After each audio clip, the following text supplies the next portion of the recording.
Good morning, students. Today we are going to see the next topic, gravitational field. So gravitational field is also known as G field. Okay, what does mean by field? For example, football player is playing in the field. Okay, or cricketer is playing in the field. So what does field means? We feel the full effect on the particular place is called what? Field.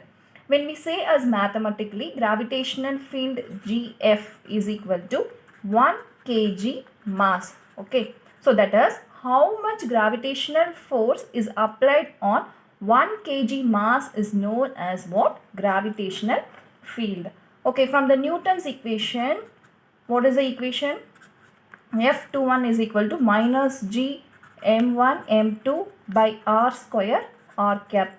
This equation is we already seen that previous video. Okay, if suppose there are two masses, this is one mass, I am mentioning here mass capital M, and this is another mass, this is small m. If when the force is applied on this mass, that is 1 kg of mass is applying here, then it will get 1. Okay, so F21 is equal to minus G m1 by r square r cap, because this m will get 1, so I am neglecting this m2 mass. Okay, and next F vector 21 is equal to E1 vector, because E is equal to G m1 by m r square r cap. We already seen the previous video. So F21 is equal to what? We are taking it as E1. Okay.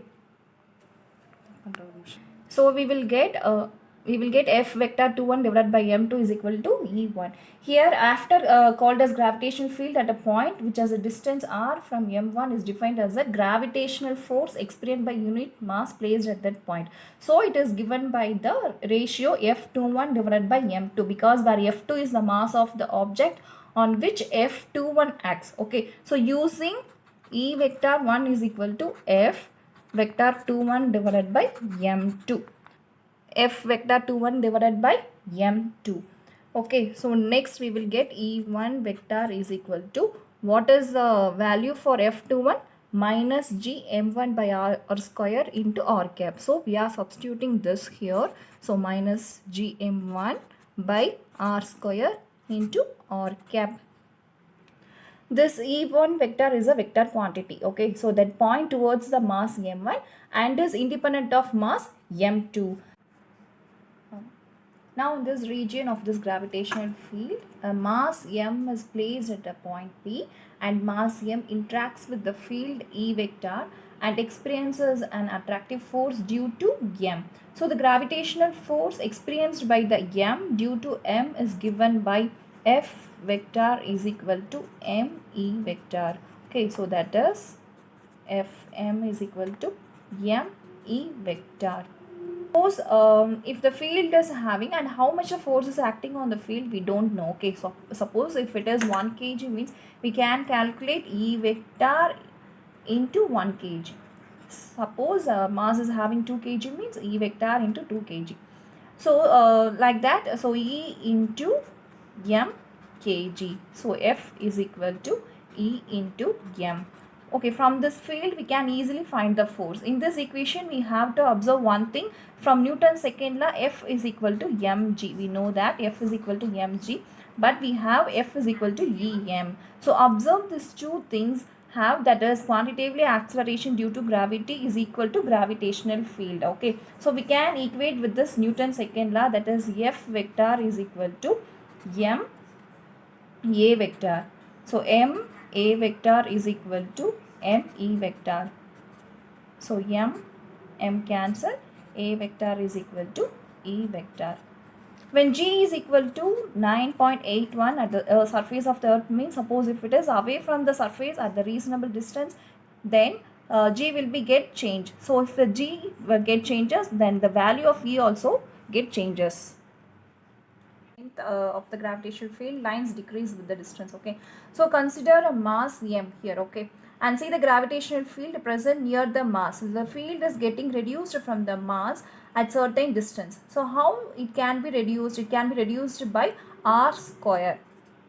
Okay, and which is inversely proportional to E. Consider this is a sphere, R is the radius, and you can create one surface that is 4 pi r square. So the field is spreading through the 4 pi r square. See this diagram. The gravitational field is increased here, and if we are moving away from the mass m and see the distance from the q, the gravitational field is getting reduced, and see the distance from p to the mass m, and the distance is getting reduced. Sorry, the gravitational field is getting reduced.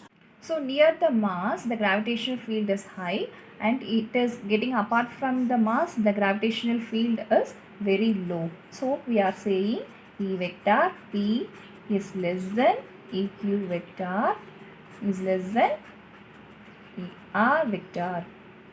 So drastically is reduced. Okay. So E is equal to N by kg. Here N is what?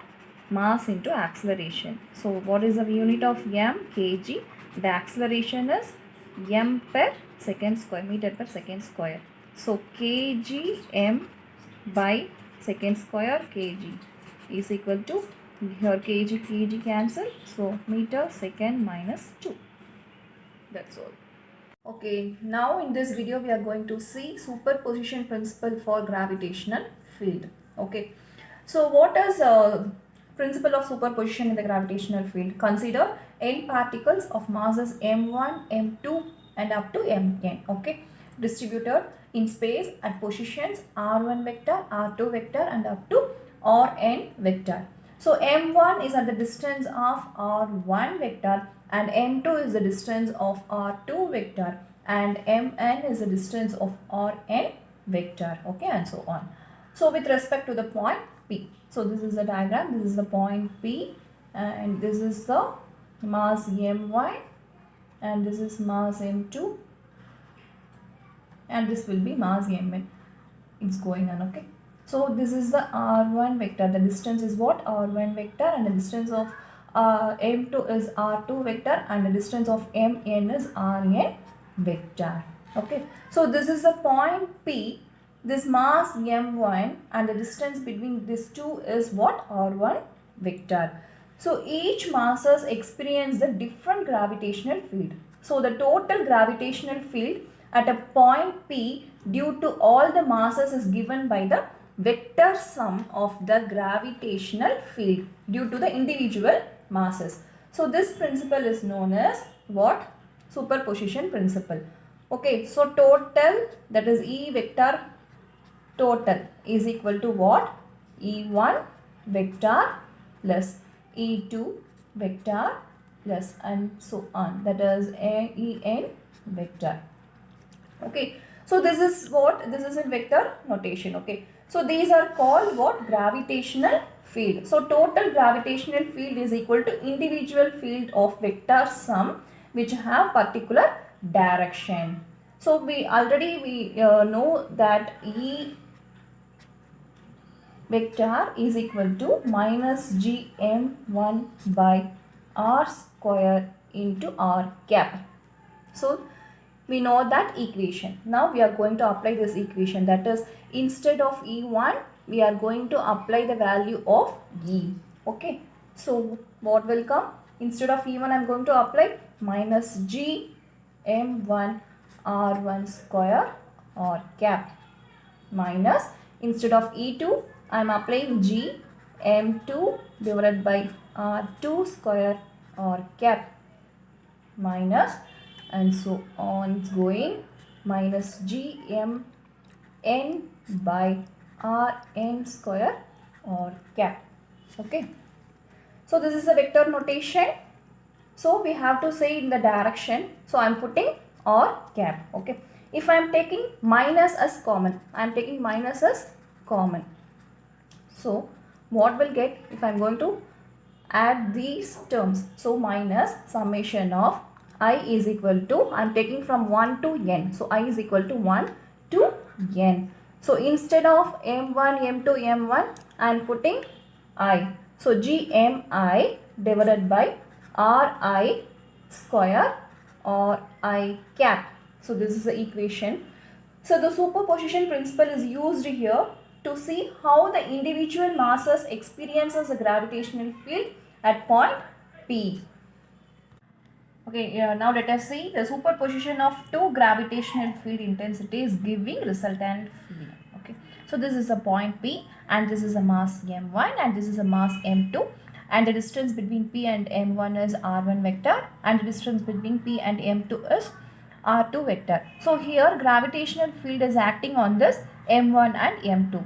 So this will give the resultant vector, that is E vector total. Okay, according to the triangular law, already we know that if we are having one particle is moving in this direction, and another particle is moving in this direction, and then we will get the resultant vector in this direction. Okay, same like that here E1 is acting on this direction. Okay, so here E1 and E2 is acting on this direction, so here E2, and calculating by E1 and E2 we will get the E total vector. So this is the this is the triangular law.